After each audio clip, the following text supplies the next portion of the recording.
Zaki Tri Ramadan, siswa di bawah umur di salah satu sekolah di Surabaya menjadi korban penganiayaan. Aksi penganiayaan itu terjadi di depan sekolah Triguna Bakti, Jalan Bogorami, Surabaya, Sabtu, tanggal 16 Desember tahun 2023. Putra Indra Febrianto, kakak Zaki, mengatakan, semula sekitar pukul 19.30 waktu Indonesia Barat, ia yang sedang berada di rumah terkejut ketika mendapati adiknya pulang dalam keadaan lebam di bagian wajah. Terduga pelaku penganiayaan, tampaknya tak punya rasa takut.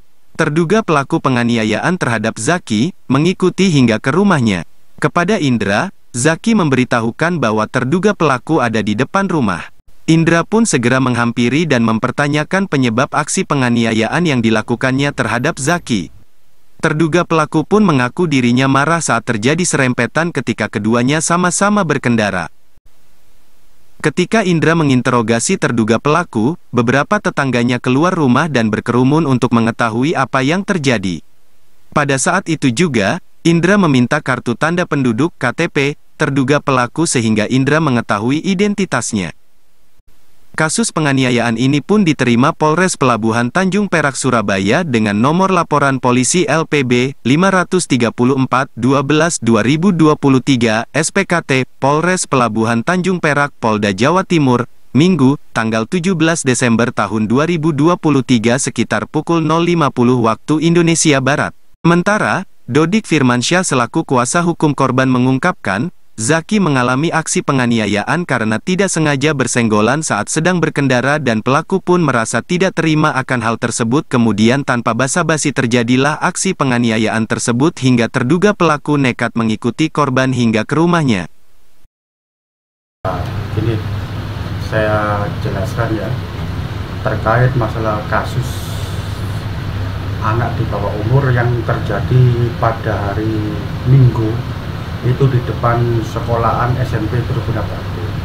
Itu berawal dari tidak ada kesengajaan, ibaratnya serempetan waktu ketika jalan. Dan korban sendiri langsung meminta maaf kepada yang terduga pelaku.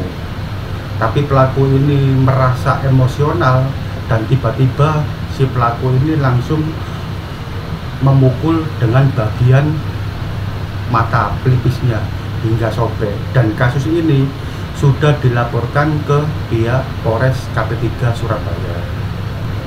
Kalau terkait masalah untuk perdamaian atau mediasi, sebenarnya pelaku sendiri ya sempat mendatangi rumah korban.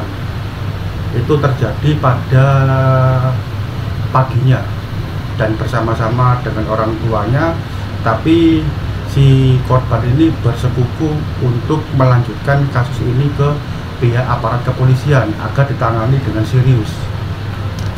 Kalau harapan dari pihak pelapor ini, kasus ini tetap diupayakan menjadi dilanjutlah ibaratnya, dilanjut agar ada efek jerah.